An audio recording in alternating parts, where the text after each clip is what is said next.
Hello and welcome to the Bluff Creek Project Podcast. I am Tate Hieronymus and I am your host. And we've been planning this and trying to get it going again and again and again and again and again and again. But it seems like something always happens and we have to reschedule. But got him on again, Jonathan Easley. What is up? Hey, what's happening? Not much. Yeah, but busy lives at least my busy life didn't allow me to come on for a while. But I always enjoy coming on, and yeah, I've been listening to all the episodes that you guys have put out.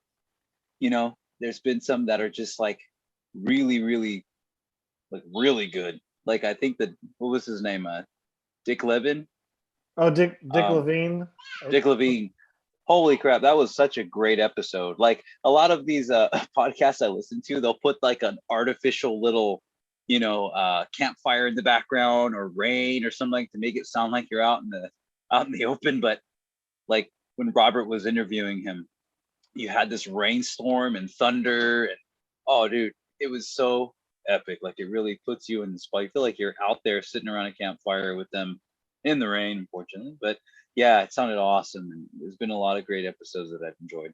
I was gonna say like that's probably one of my favorite episodes, just because it's Dick Levine's story was it him and a buddy were out there working for the Forest Service, and there's no Bigfoots out here, so they're like driving down the road, and he's banging on the side of the truck making calls, and they get a response. Mm-hmm. I think that was how it went. But I was like, dude, this is one of my favorite episodes I've ever listened to.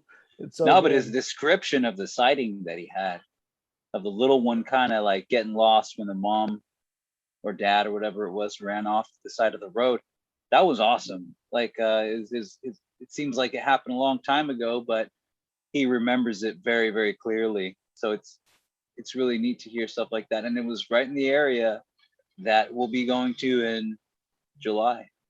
So yeah, they're very far away. It's like super close. I know. You always look at the calendar and it's like months away and you're like, I got time. And then all of a sudden the weeks start moving along and, it always works the same way. And then you're like scrambling to get your gear together. Yeah, because dusting off equipment. What is the day? It's so today is the 1st. Mm-hmm. No, it's the 2nd now. Because for you it's the 2nd. For you, it's the 2nd. I'm out here on the West Coast. I'm out here in Long Beach, California, on the West Coast, and it's still the 1st for me. So for you, it's the 2nd. You're out there in Florida. So you're a time traveler, or I don't know how that works. You're in the past. I'm in the future. I'm younger than you. Wait, that would be if we're the same age, but no, we're not. No, yeah, in a different universe. Somehow that makes sense, but no,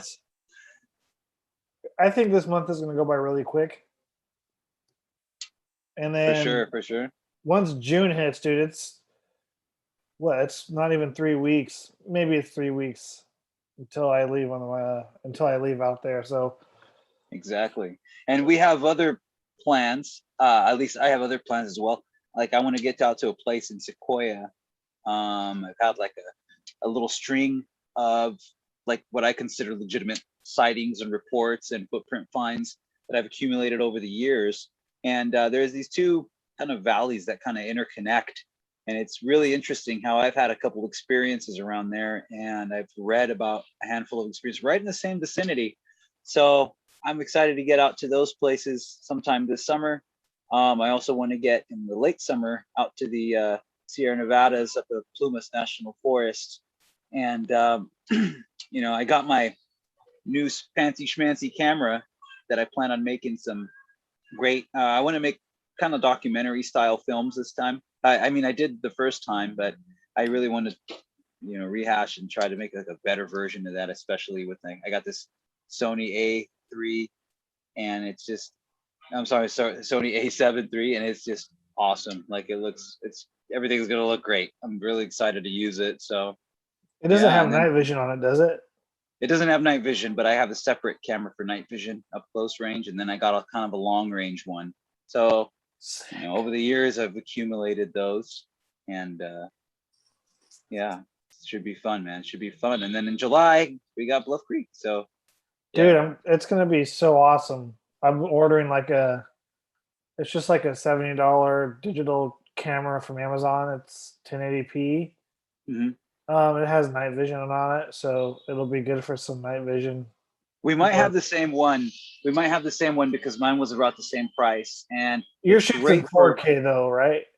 No. The night vision one that I use for up close filming, like face reactions and everything. Like I would say it's good for about 50 feet away, unless you buy you can buy these little flashlights that further illuminate into the forest.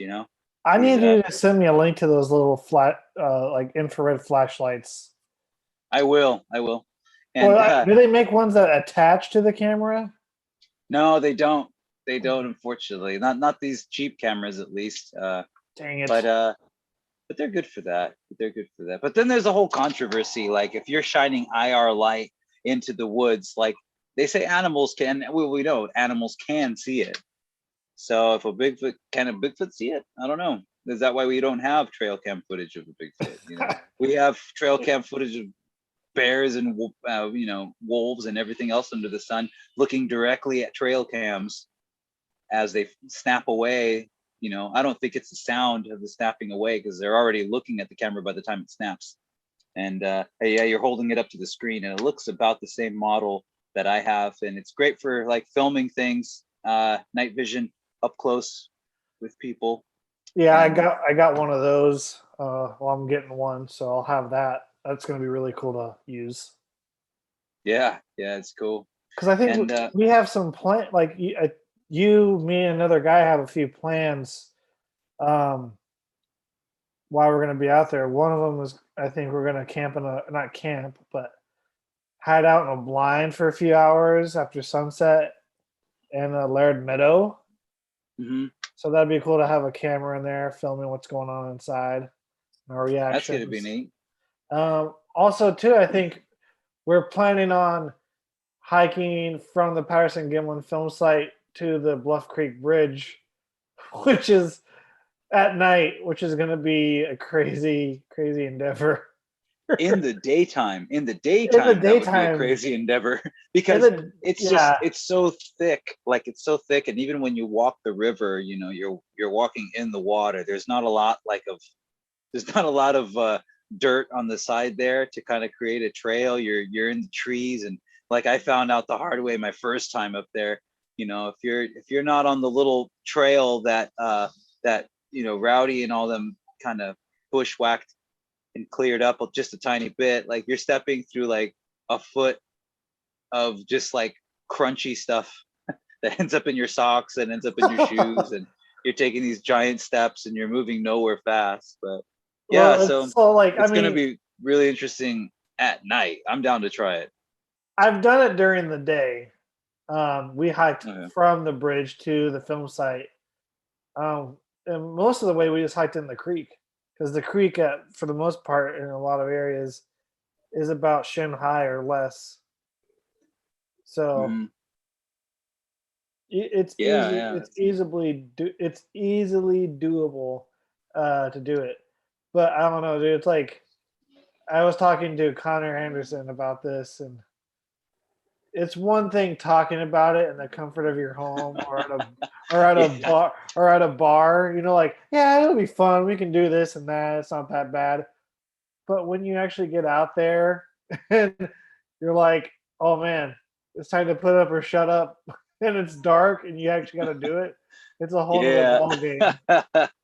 Yeah, I know. Well, as long as you got like I don't know. I feel like if you got it takes that one person to just go, screw it, let's do it. And they start going themselves. Like, when I went up there last time, I don't think, I'll be honest about it. I don't know if I would have stayed by myself at the Patterson-Gimlin film site, like slept there overnight. But the fact that Alan was so gung-ho about it, I was like, oh, cool, okay. And, he stays everywhere there is to stay. He doesn't care where he sleeps. He slept in like he took this like poncho tarp up in the Sierras where he like literally wore it during the day and then like made it his shelter at night. Like he'll sleep anywhere, And he was like, "Oh yeah, let's go down there. I don't see why not." Like, okay, cool, let's go do it. And I just kind of follow the lead. And so, yeah, I hope maybe I'll be that guy. I don't know. Maybe I'll grow a pair and lead the way walking up the creek at night. Only time will tell. I mean, it's.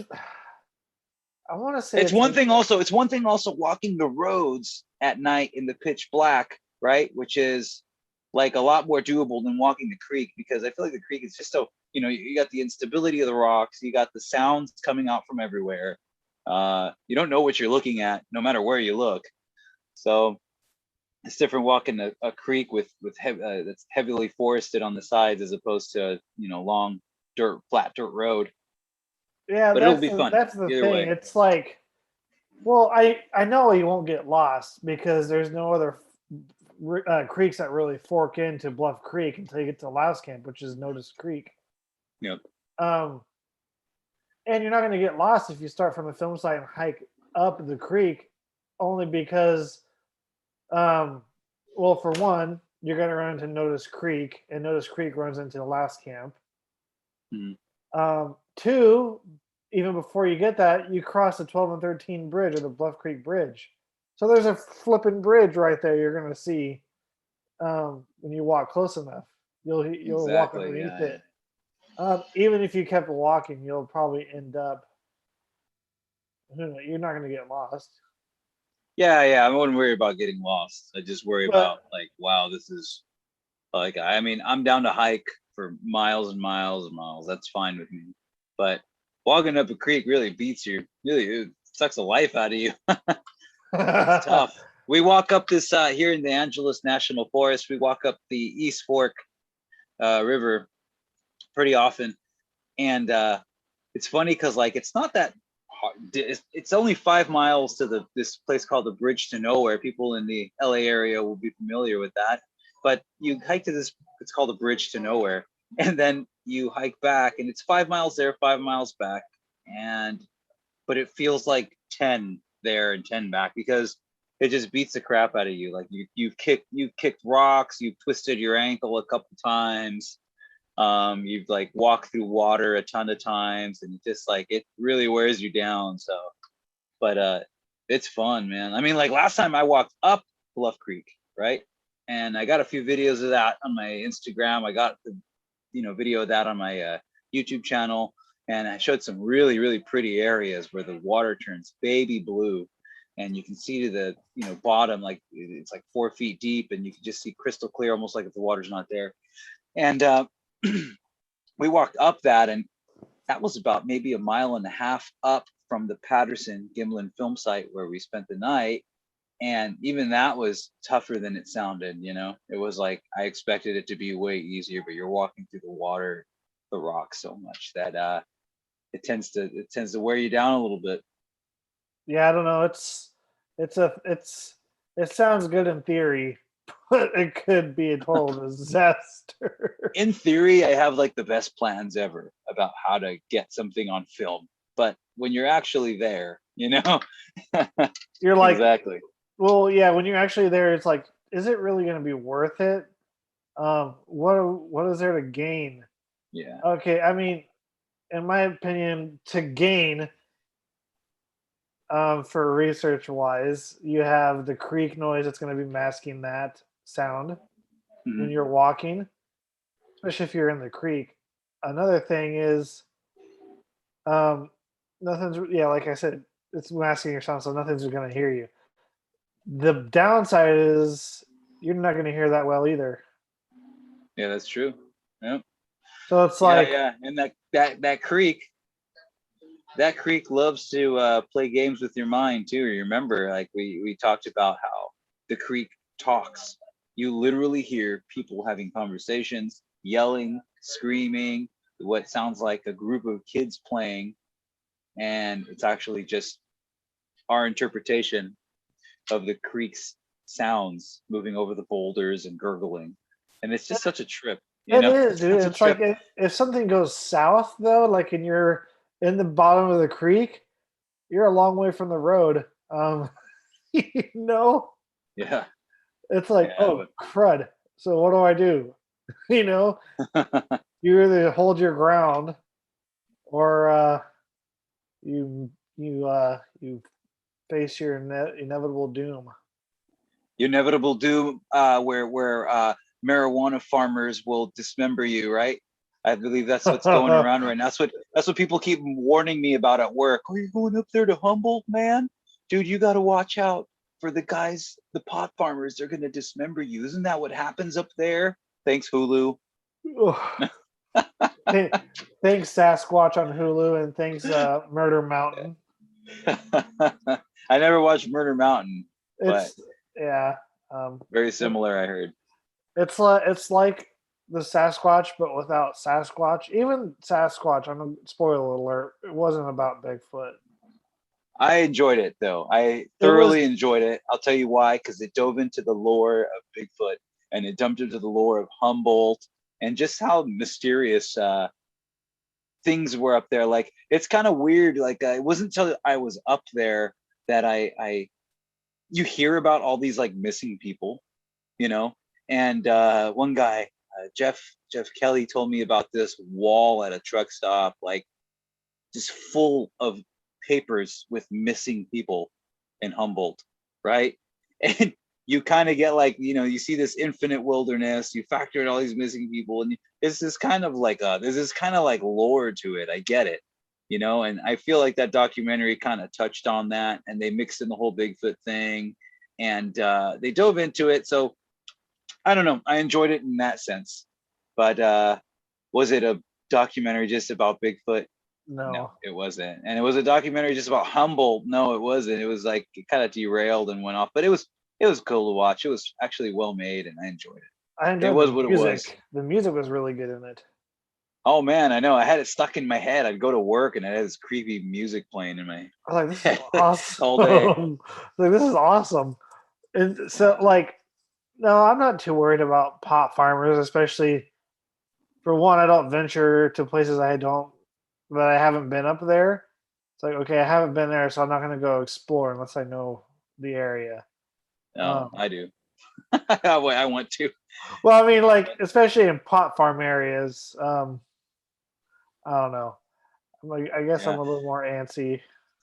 No, well, I also think that you don't have those issues like you used to, at least not in numbers like you used to. I mean, now with everything being like legalized here in California, you got guys that have a 1,000 foot, you know, 1,000 square foot little hut, set up a greenhouse set in their backyard, and it's like, okay. And back then it was not. You had to drift into these. But I think I saw Bobo post about that, you know, just kind of giving everything some clarity about how it used to be and why these guys had so many encounters in Humboldt.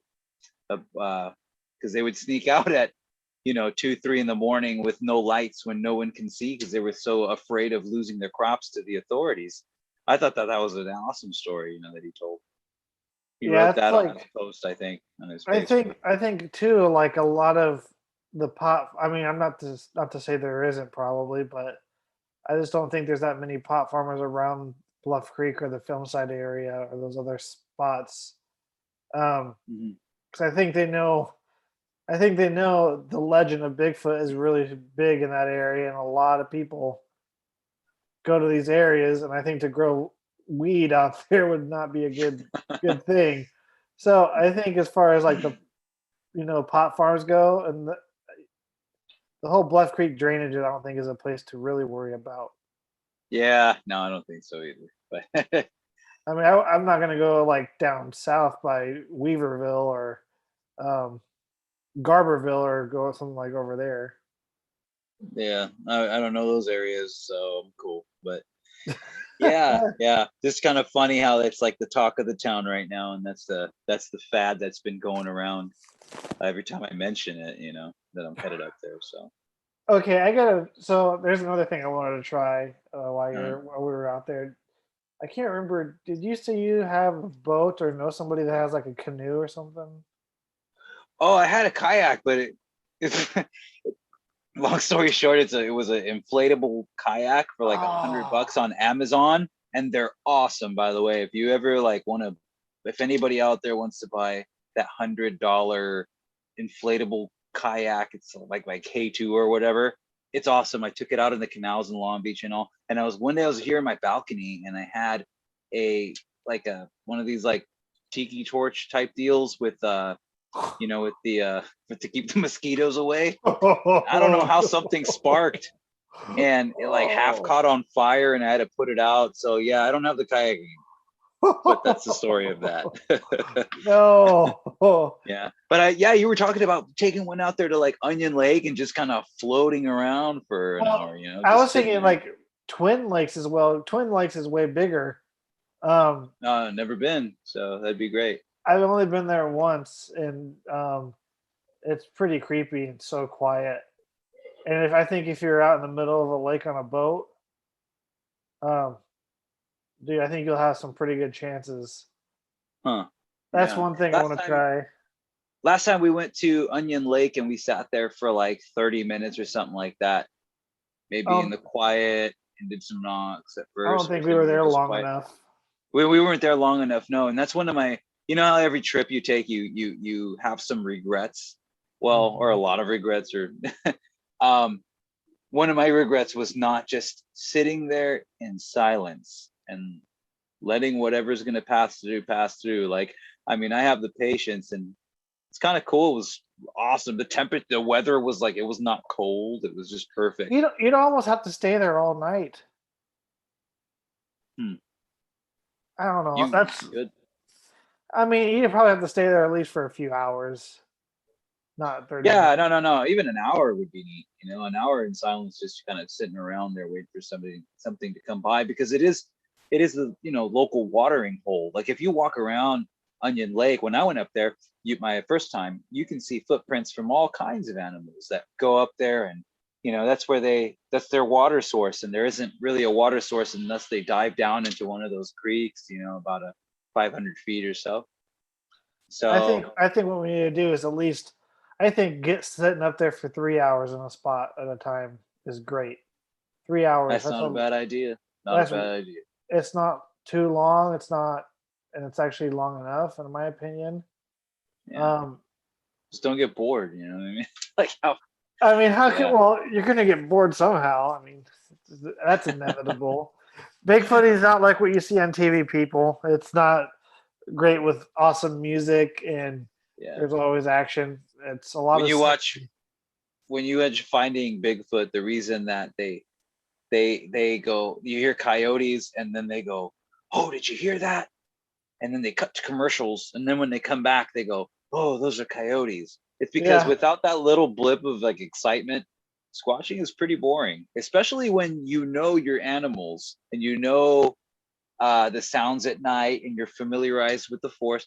Like, it becomes pretty boring because you're going, all right, well, that sounds like an owl. That's just a random branch breaking. It doesn't mean it's Bigfoot. And you go on, and it's not as exciting as you would think it is. There are people that pretend to park on the side of the road and walk out, and they can find Sasquatch prints and record calls and all this stuff. That's BS. Like, because squatching is pretty boring, and it's a pretty long-term type of deal. There's deers and there's foxes out there. There's coyotes. There's mountain lion. There's bears. There's even frogs. Mm-hmm.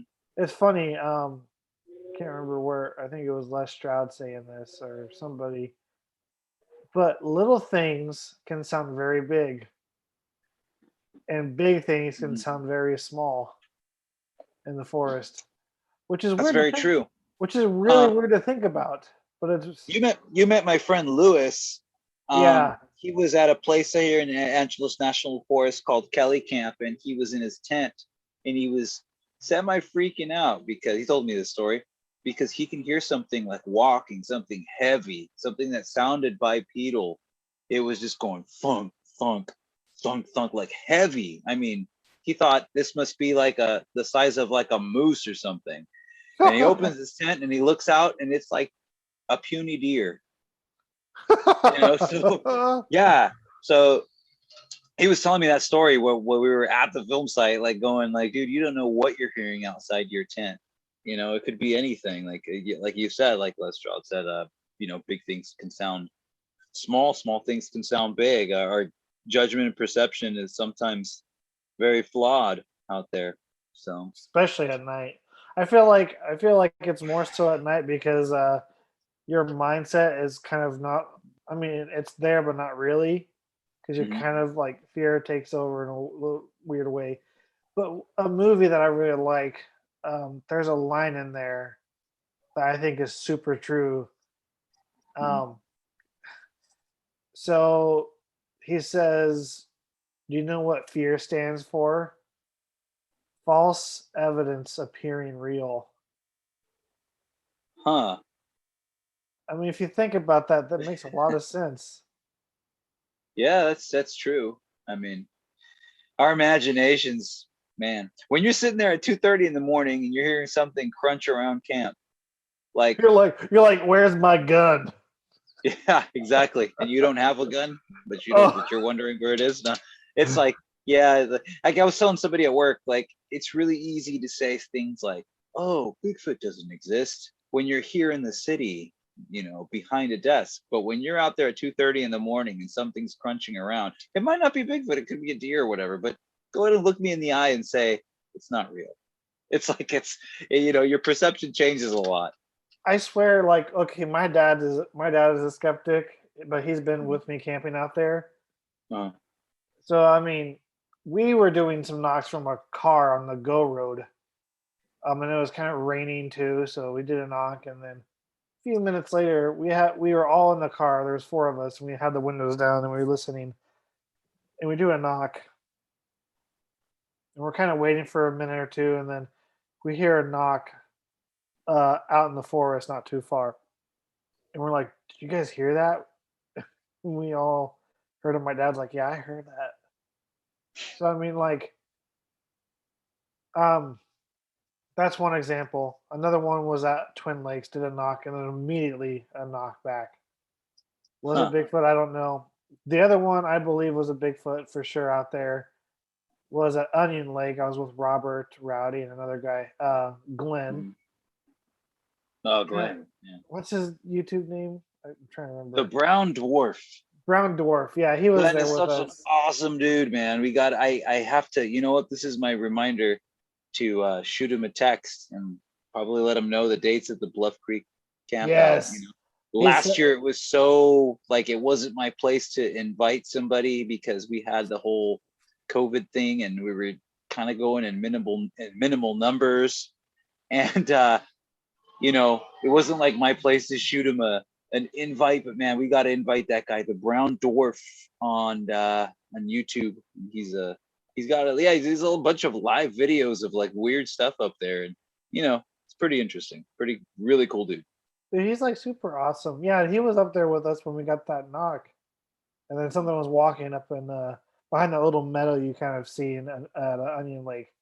Uh-huh. Like, I mean, okay, yeah, it could have been something else, but I feel like on each of those, I think Robert was saying, "Oh, I think it's from when you were doing knocks. It shook a pine cone loose from the reverberation of the sound that the tree knock was making, and pine cone fell from a tree onto a dead log and happened to make a loud knocking sound.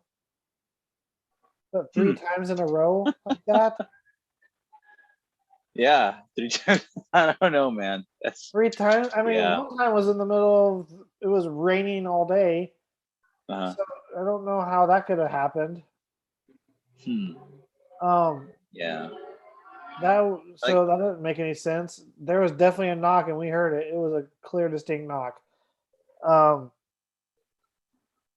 Onion Lake, that was deliberate too. I can hear the really. sirens. Um, Oh, yeah, sorry. Yeah, I'm on my balcony in the city, so the only that's one the that norm was the here. weird one was at Twin Lakes when immediately I did want to right back, but I Oh, don't know. wow. Who Huh. knows?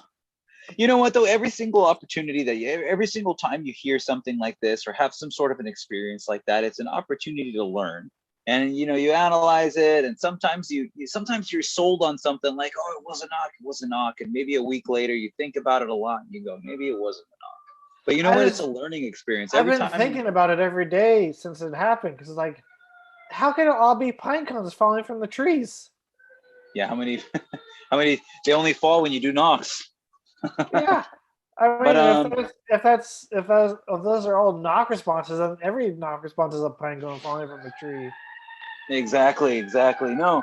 And but like I said, every time you hear something like that, every experience you have out there is this opportunity to learn. You hear a strange call, and then, okay, for example, I was out in the San Bernardino National Forest just camping with my sister and my daughter, and we were just out there for one night. It was like real quick, and there were coyotes going off all night, and I remember telling myself, "Oh my God, if I was out like in the Sierras or Bluff Creek or anywhere, I would totally think that like a couple of these were full on like Sasquatch calls like you hear on Finding Bigfoot." Like that night really changed my perspective on what a coyote can sound like. But I learned, because there's no reports, there's no evidence, there's nothing about Bigfoot in these areas, especially doing like calls and stuff. And there were coyotes going off for like an hour or so.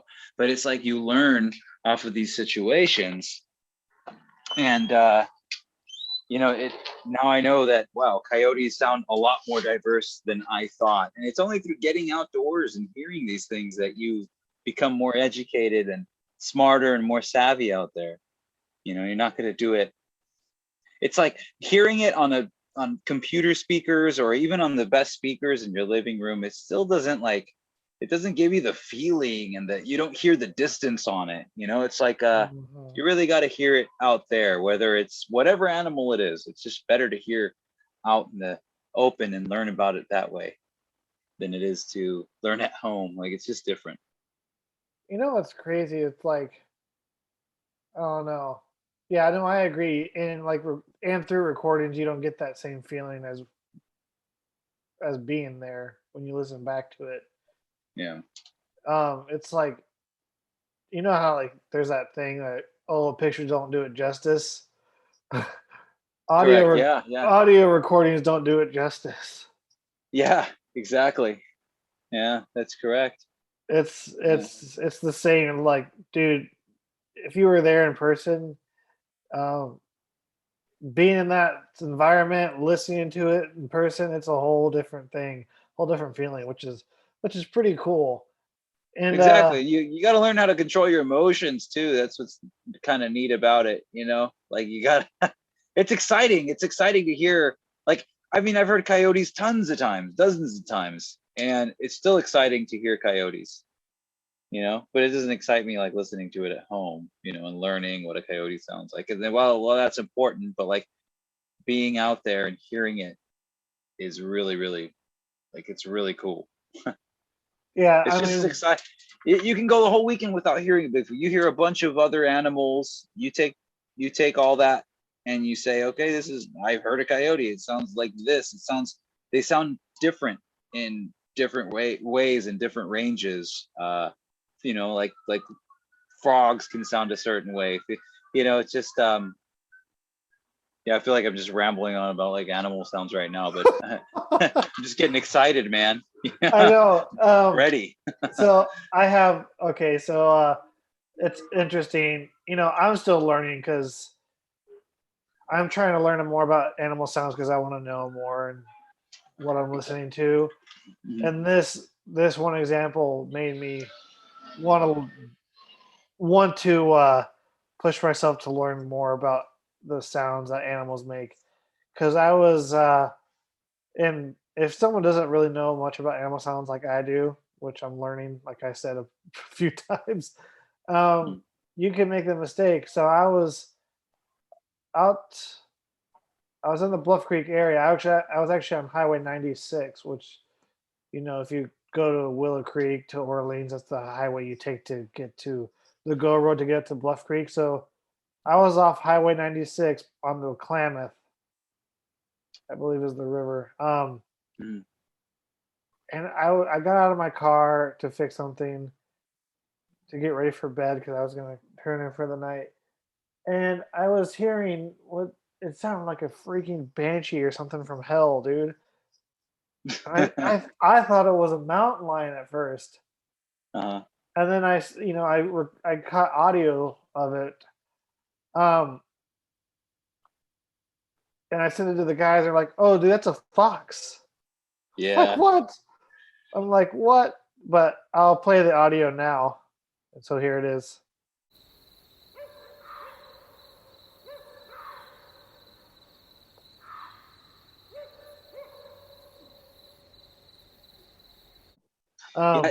When we were up there at the berm with Robert, it was Alan Lewis and Robert and I, and we were hearing a fox go off for a while. And I mean, they would do like long calls and short calls, but we knew it was a fox right away. We didn't mistaken it for anything else, only because we heard it before.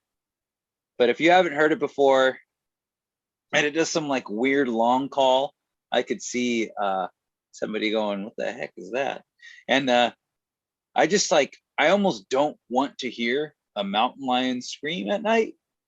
The Bluff Creek Project, you guys got this audio up on, I think it's on like the Facebook page or something like that, or YouTube channel. Maybe it's on Rowdy's, but it's these god awful shrieks that sound exactly like a woman being murdered. Well, it's like it would scare me if I'm in a tent. That's why I want to sleep on my truck. That's why I like sleeping in my truck. I kind of moved away from tents to camping in my vehicle. I mean, they say it's not safe, especially in bear country, but like, I'd rather have that little bit more protection of glass and whatever around me than a nylon tent. Not only that, here's one thing even about bear or mountain lion or any other animal that kind of calms me down. If it keeps doing it over and over and over and over and over again, then generally 9 times out of 10 it's not a Bigfoot. Generally what? Generally 9 times out of 10 it's not a Bigfoot. Oh, okay. That's some Terry Carnation statistics there. No, I'm just kidding. It's no, true. I know what you mean, though. Yeah. No, a curious animal would respond differently than an animal that's trying to like accomplish a certain task. If something's trying to get food, it's going to try it over and over and over and over and over. But if something's of a little bit of a higher intelligence, like even a bear won't like blatantly try dumb things over and over. Like it might do it a couple times, but not as much as like a squirrel or something like that. Like the higher the intelligence of an animal, like a Bigfoot, from what I've heard and what from like other, Cliff and well, they don't really just go off like that, like a bear or even birds for that matter. Birds are active at night sometimes. Yeah. And for the most part, if it's a Bigfoot, you'll probably hear it once or twice. And they're smart enough not to be doing that kind of dumb stuff, like giving their location away like that by completely, just going on and on. Yeah, correct. The smarter the animal, the less dumb things it's going to do. It's not going to try to, repeatedly do something. Even like I said, even bears will try something else after failing a couple times. So yeah, I see what you mean. Yeah, it's like making my skin crawl, just getting like nervous and excited at the same time to be going up there. I get this every year. Before I go up there, and it's funny. I'm afraid of the dark, and I'm afraid of what's in the dark. But I do it to myself all the time. I'm like, I gotta do it. You know what I'm saying? Yeah. No, I know what you mean. And I feel like every time you go up, you get a little bit better at navigating in the dark and just being more comfortable. And one thing I realized, like, I like to start my hikes here in SoCal, before the sun comes up, mainly not because it's like cool or anything, but because the parking lots become flooded and overrun by like 7 a.m. So I usually start early, and I'll do the first like quarter mile to half mile in the dark. And it's so weird how like I feel so comfortable doing it here in SoCal, but up there, my mind just kind of I'm still trying to tame my imagination to to calm down. And also, it's not a place that I recognize. Like I don't know how many mountain lion are up there. I don't know how many bear. Like at least I know down here there's not many bear. Up there, there's a lot of bear. And I'm the there's a only lot person of I mountain know. lion. Yeah, I know there's a lot of mountain lion, a lot of bear, and that's mainly what I'm concerned for. Not so much bear, but more so mountain lion. Like, someone walking in the dark alone. Like that's like as easy as it gets for a mountain lion, right? So I'm not so much concerned about Bigfoot, although it does play a little bit of a factor, I guess, with your imagination. But I don't that's know. one thing that I really want to do this time is go out on a long night walk, and be it through the creek, be it through a dirt road, be it both. You know what I really want to do is, and even if like Bigfoot aside, it's just an awesome experience to be able to do something like that. And the sights and the sounds and the stars up there are unbelievable. You can see almost more stars in the sky. And people talk about, oh, you did all this, you did all that. And it's like I without Bigfoot aside, I've had some amazing experiences out in the forest, just walking the roads at night, doing stuff at night that campers don't do. And I've gotten to hear things, see things because of this whole looking for Bigfoot thing pushes you to do those things that people don't normally do, so they don't get to experience. I really wish we had like a golf cart or some kind of UTV vehicle to drive around at Bluff Creek at night. Like a sand rail type deal, right? Something quiet. Well, I guess UTVs aren't quiet, but golf carts are. I see. Hey, well, Jamie had that electric bike you guys were riding up and down last time that you guys took. He bought a couple quads too. There you go. That sounds cool. I'm always trying to think. Like electric quads? No, gas. But gas. Okay. You know what you could do though is, not that they're not awesome, but you know what I mean. I mean, you could do this. You could literally have one person driving facing forward, then another person sitting backwards looking behind you. I mean, shoot, you could do that in a truck as well, I guess. I feel like you'd fall off, but okay. I mean, you'd fall off the person in the back. No, that sounds cool. That sounds really neat. Yeah, I'm gonna utilize my game trail camera a little bit more this time for sure. Like I had one of my biggest regrets is I thought to myself, I should put my game trail camera right on top of this road that rides along that goes up to the ridge right outside of Louse Camp. And I didn't. And in the morning, as I was walking by there, found these huge mountain lion prints right outside of camp, right where we drove. And we must have driven back around like 1:30, 2 o'clock. So between... Was that when I was with you guys? Yeah. Between 2 and... I think I woke up like at 7:30 or something like that. Between 2 and 7. I woke up early before anybody else, and I started walking. I must have walked... Oh, man, I walked a couple miles at least up the road. And I found some questionable, what looked like footprint impressions, but I don't think they were.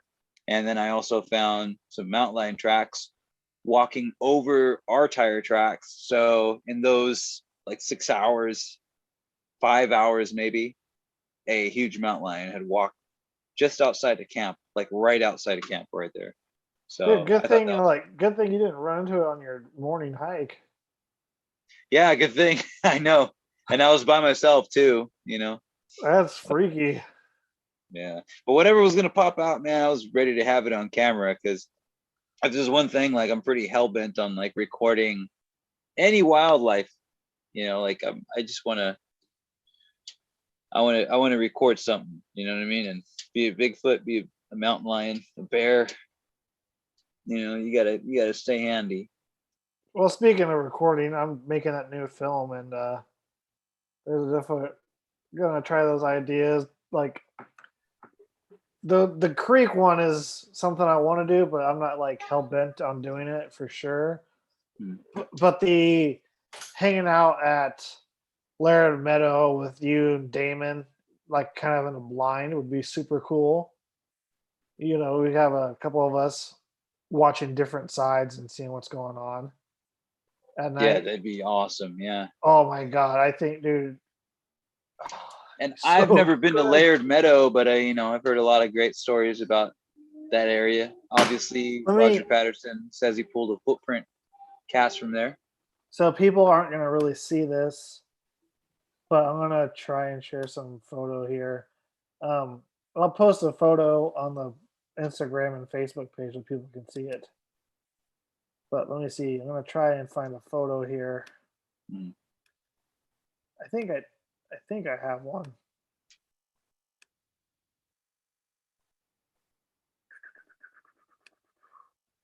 Yeah, because like Laird Meadow is super cool, dude.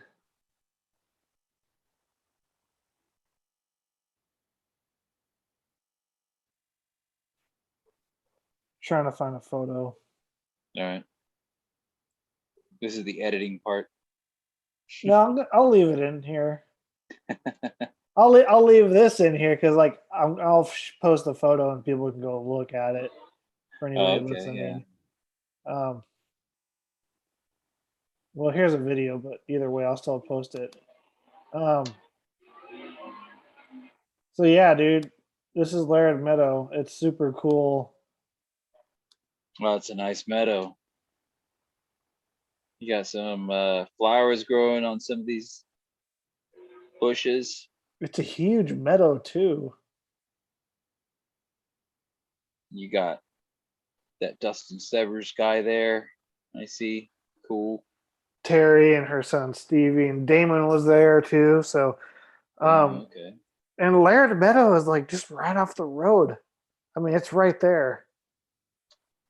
So it's not that much of a hike into Laird Meadow, like Uh, bushwhacking wise. You can get in there and set up yeah. in the day and Yeah, it's go kind of back. funny how like people like I don't know if most people are visualizing this, but when you say off the road, like this road is desolate. It's way, way, way out there. It's not like Okay, the so side of the yeah, road or like on the city.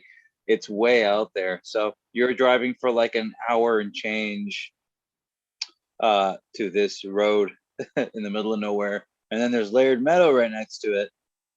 So yeah, it's already a desolate area, and the fact that it's right there, it's I'm looking forward to it, man. I can't wait. I'll post like some GP or like Google Map photos to kind of give people an idea too, with Yeah. the Laird Meadow. Because like yeah, like you said, when I say off the road, I don't mean off the road. It's off a road that's in the middle of Mhm. nowhere. Mhm. And off a road, it's off the road it's off of is like probably a few hundred feet walk, Yeah. It's if not that. 5 miles from Witchpeck, like Bob Hieronymus says that Bluff Creek, that the Patterson Gimlin film site was No, in some guy's documentary I that think they it's 40 posted recently. miles. I think it's four. Yeah, Bob it's Hieronymus says 5 miles. He said it on a documentary that some guy posted. Said he left Jonathan. his That is wallet. not. It's not true. Not true. You're gonna confuse everybody.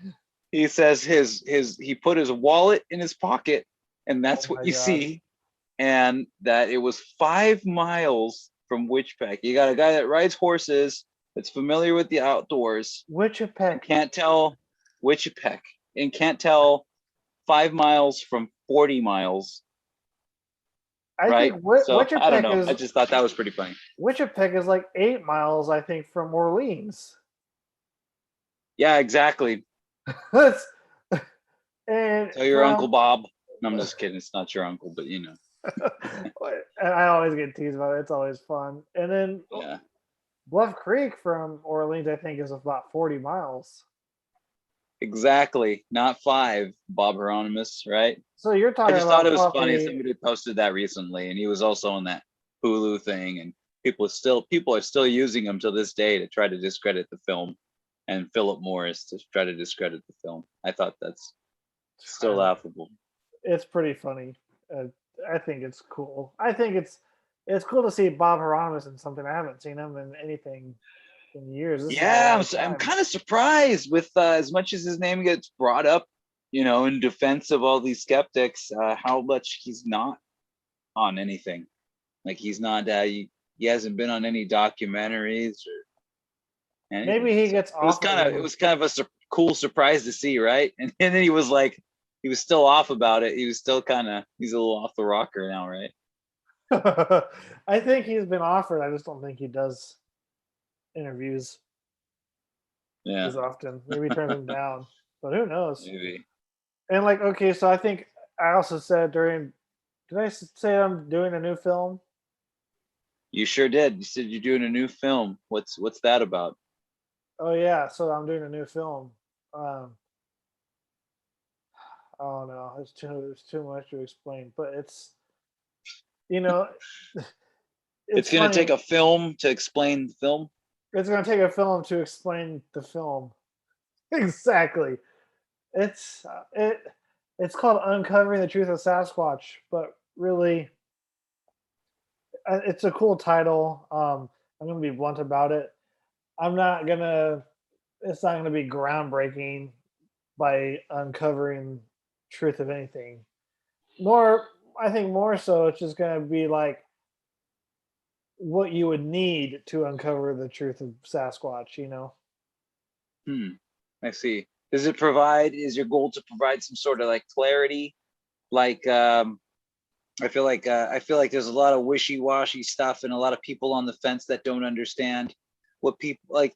I have somebody that was telling me the other day, there's no way that something like that exists out there, and all these people are lying, and they don't have the they don't hear the stories, they don't hear what it could be that people are seeing. Well, that's one thing I'm going to utilize the drone for, especially when we're going to be in Southern California. I don't want to give the location out yet, exact, but it's somewhere outside of Santa Clarita. Fraser Park area, but that's as much as I'm going to say. But I'm going to use the drone and give a really cool aerial view. It's like this is literally in the backyard of people's houses.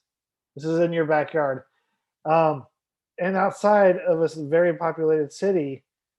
And this is where I have my thermal video. So I'm going to utilize the drone to show people it's like it's everywhere. So, and you can kind of see, you can get a perspective how desolate places are from the air versus the ground. You're like, oh man, look at all that wilderness. If something really wants to remain hidden, it will be. So it's like, I don't know, people, like you said, people who don't really get out are the people who are skeptical about it. Like, oh, it can't be real. Yeah, exactly. The people that sit behind their desks and all that, they're not open to the possibility. They don't see how vast everything is, Like I went up to Bluff Creek and I was like, dude, if something wanted to hide within like the same square mile, it could hide for like most of its life in the same square mile out there and not be found at all. Like when people say, oh, most of the forest is discovered, you have a road going through an area of wilderness.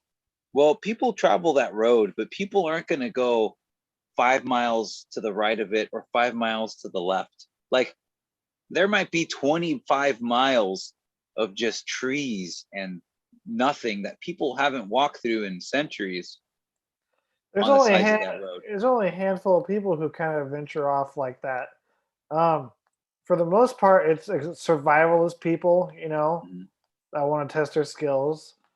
Or it's people that work for the Forest Service and for logging, or it's Bigfooters.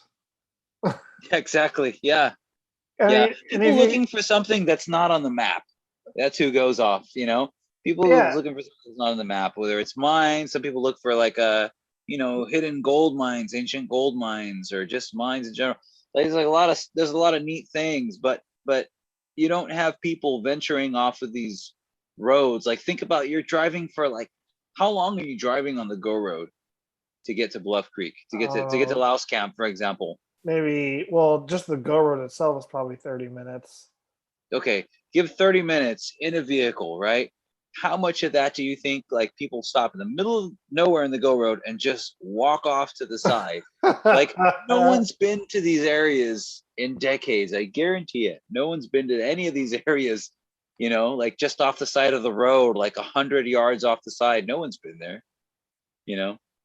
like Yeah. it's so thick and so forested that nobody can discover. It's so thick easy you to hide. can't even throw a baseball a foot into the forest without trees stopping it in some Yeah, you areas. can see that. I posted a video on my Instagram of my two buddies walking on Bluff Creek, and I put, when people wonder how Bigfoot can stay hidden all this time, and they're walking through like thick brush, and they're right in front of me on like a makeshift trail, and you can't see them. On another video, we had Jeff Kelly. He's like 240 at the time or something like that. He's a tall dude too, and he's on the trail, and I'm filming him, and you can't see him. The brush is so thick, and and then all of a sudden you see him pop up like when he's like 20 feet away. Like that's how that area is back there. It's just like you almost feel like you know what, we're not gonna find anything. Like it's so thick back here that whatever wants to hide can just take 2 steps to its left and remain hidden. That's something I want to do in my film at Loud. I mean, you can do that at Louse Camp to do like an example of that, which would be super cool. And I think that's something I'm going to put in the film and just show you like if something really wants to remain hidden, it really could, and they can get away very fast. There was an episode of Finding Bigfoot where Bobo they were filming a segment with Matt, and Bobo was like up in the tree line. Well, that was like Matt. In plain sight. Oh, that was Matt, huh? Right? He was in a ghillie suit, yeah. In plain sight. No. There was one where he was in plain sight in plain clothes right behind the camera, and no one saw him. And he just did it to prove that no one could see him, and yeah. But it's true. And so here's another thing that I think. So you're narrating my film, which is pretty cool. Correct. I'm writing a script out about sleep paralysis because I think there's a connection between Bigfoot and sleep paralysis, not in a paranormal aspect. I think more in the aspect of misidentification and false reports of Bigfoots. And the reason being, get this. Let's see. So sleep paralysis, it happens when you're falling asleep or waking up. Others may hallucinate, feel, or see things that are not there. So, the condition can be triggered by sleep deprivation, psychological stress, abnormal sleep cycles. And does that sound something like what Bigfooters and researchers encounter a lot of? Oh, absolutely, yeah. All of those things, those are combinations. Those are triggers. This is on Wikipedia. You can look this up, anybody. So those are what can trigger sleep paralysis. Now, it was interesting. Examples, it was saying different examples of hallucinations. Another example of hallucination involves a menacing shadowy figure entering one's room or tent or view shed, whatever, lurking outside of one's window while the subject is paralyzed. Now, that sounds like 90% of Bigfoot reports. It sounds like we've heard so many stories like that. Like, I was falling asleep, or I was waking up, or I was in bed and I saw this shadowy figure, like his head appear in the window. I'm telling you. So I think there's a connection between the two of false reports coming in because of sleep paralysis. And for somebody who doesn't know better, would see like, oh yeah, dude, there was a Bigfoot and something weird. I couldn't move and it was like holding me down too. And so I think people write it off as paranormal in that aspect. When simply it could just be as something explainable as sleep paralysis, which is actually a real thing, and it's not spiritistic or anything like that. The human mind is more powerful than we know it is, even for our own imaginations and our own self. Sometimes we see and feel things that might not really be there. But yeah, there's a certain member of, I believe they're a member of the Bluff Creek Project, that I have kind of like this weird photogenic memory when it comes to Bigfoot stuff. Okay, like I'll remember people posting stuff from like 10 years ago, and then them changing their story and going, "It's not what happened. I remember you telling it differently," But I remember one of your members posting something about sleep paralysis, and they were saying how it's not connected to Bigfoot, but that it happened to them out in the Sierras. And I remember it very clearly because I was going, is he insinuating that? And then he clarified, no, these two aren't connected and this isn't paranormal. And Bigfoots don't zap you and put you to sleep and paralyze you. No, that's not what happens. But he was saying how it happened to him out there in his truck while he was with his thermal imager looking around, I guess. And it was a really cool story because it's not one that I've heard, and it's a person who I consider very legit. So it was cool to hear about sleep paralysis from that person while they're out in the field. So that's going to be a person you're going to want to talk to, and they're part of the Bluff Creek Project, I believe. They've been on a couple episodes of yours already. Yeah. So, but you know who it is? Yeah, I do. Okay, cool. Yeah, you might want to you might want to ask him on your documentary for sure, because I remember him posting about it. He probably won't remember he posted about it, but I do. Yeah, it's pretty weird. I don't think there's a connection. I mean, the only connection between the Bigfoot phenomenon and sleep paralysis is the thing of false reports. That's about it. Yeah. Because if some people believe, like I do, if they're a natural being, then there would be no connection between sleep paralysis, spiritually speaking, supernaturally speaking. Correct. Because it doesn't make any sense.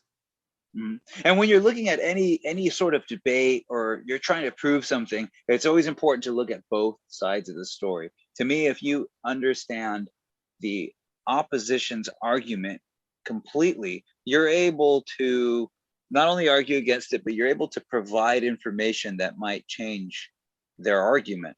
So when it comes to like saying that sleep paralysis is causing a lot of these nighttime sightings, that's a great skeptic perspective.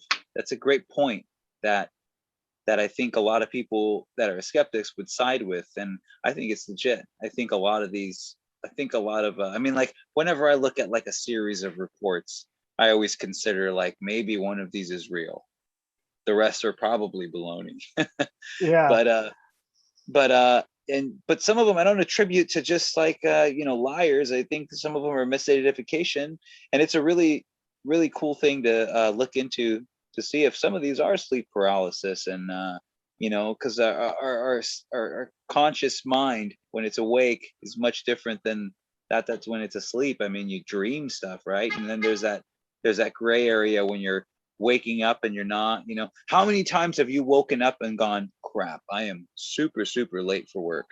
What am I going to talk about? What am I going to say to this? What am I going to do? Should I just call off today? And then you wake up and it's like 7:30 and you don't go until like 9. You're fine. You're totally fine. But when you're waking up, you're still in that gray area stage. And so how much of that is attributed to Bigfoot? We as Bigfooters, if you want to call us, are up at 3, 4 in the morning in the pitch black forest, walking around or around the campfire. What are we seeing, right? And just to reiterate to the people listening, sleep paralysis doesn't happen when you're sitting there having a beer around the campfire at 3 in the morning. To reiterate, sleep paralysis occurs when falling asleep or when waking up from sleeping.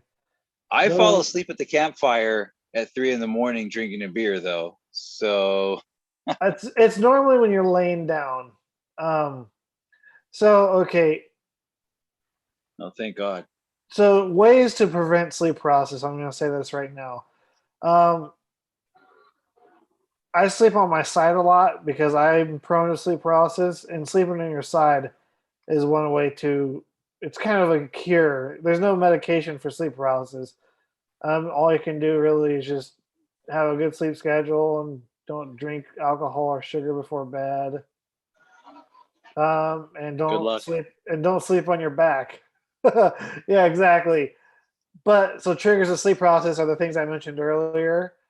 Also, laying on your back, flat on your back, like Yeah.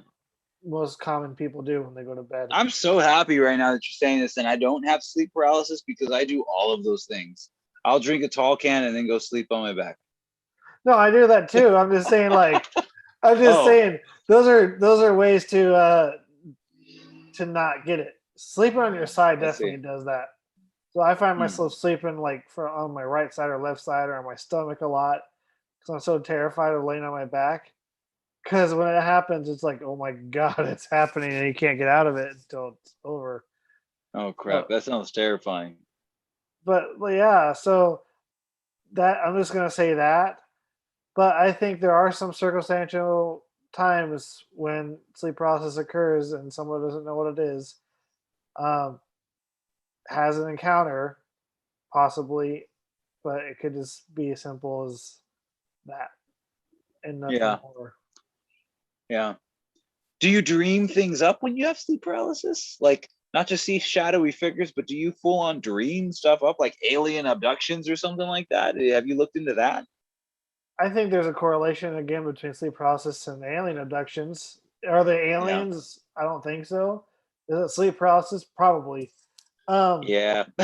Probably sleep paralysis. but it I had a might like fever of like 104 or 105 one time, and we were like borderline, like, should I go to the ER? And my wife was up washing dishes, and I was like in bed, like suffering. And I swear to you, dude, I had the most vivid alien abduction thing like happen to me. And if I was like off the rocker, I would have like told people like I got abducted by aliens. Like it was so vivid, it was crazy. But that was because of fever, and people hallucinate when they have high fevers. And I experienced it that one time, and it was really bad. But so. Okay, I'll tell you this one sleep paralysis story that I had. This was a few years back. uh, This was in 2018, late early 19. So I was laying down, I was asleep, and then I had an episode of it again because of just the circumstances were right. And I woke up and I was like, "What is going on?" I huh, couldn't.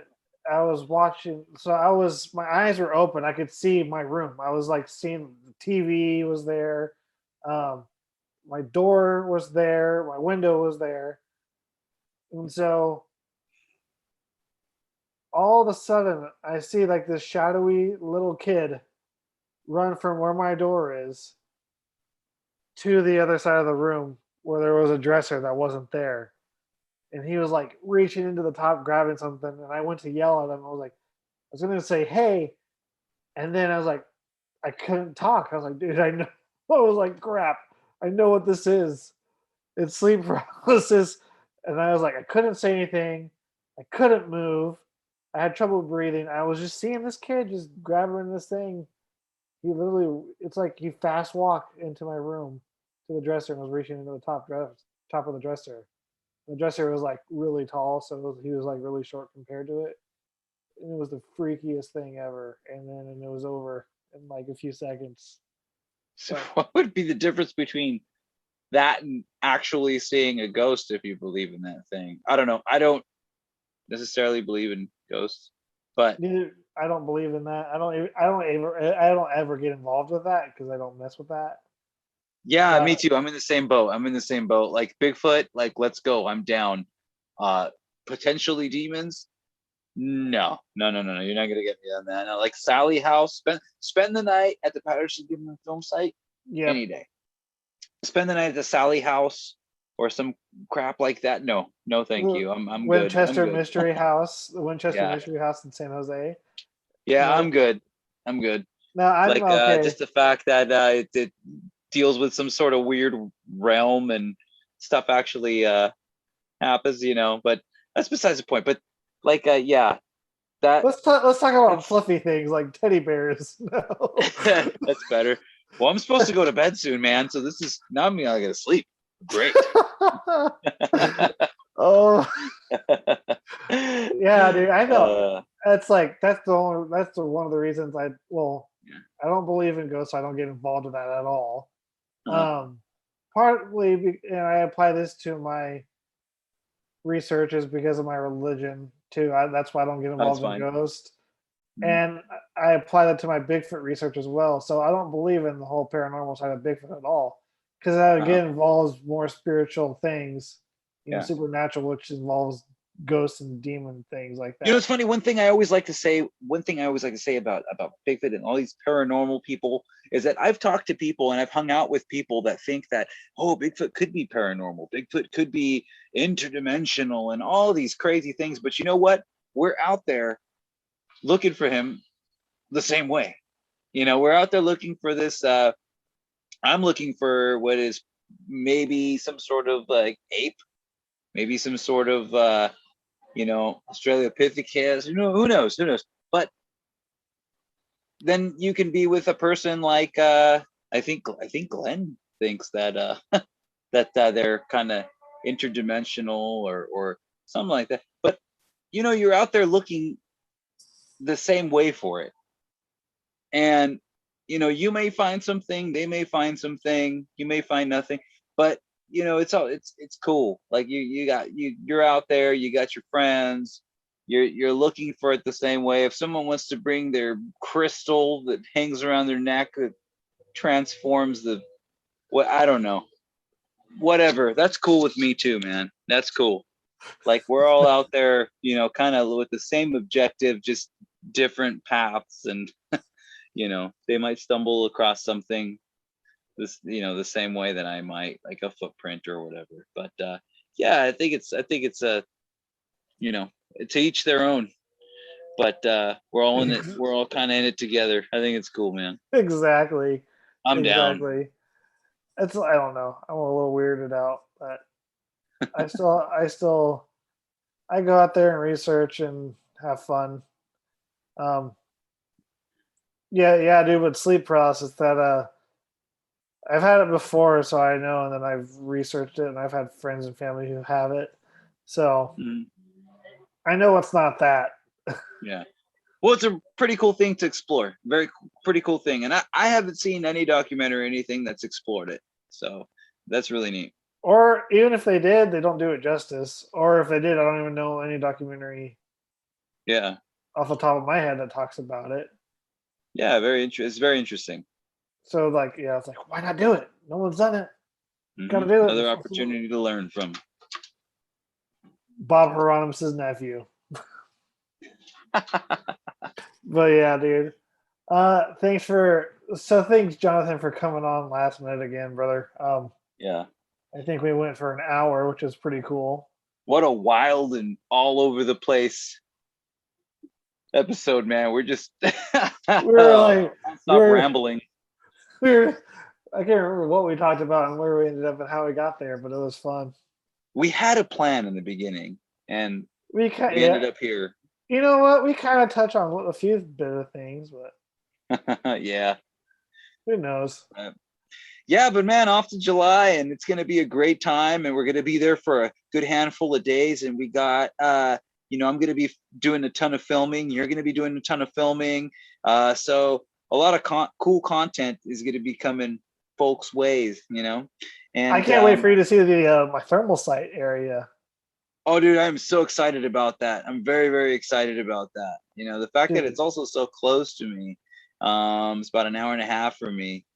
It's like, shoot, if I dig it, man, that could be my new little area as well, I think you will. You're out in Florida, so I think you will. I don't think a lot of researchers go out and research that area, so it's pretty unworked. So you have a big area to cover.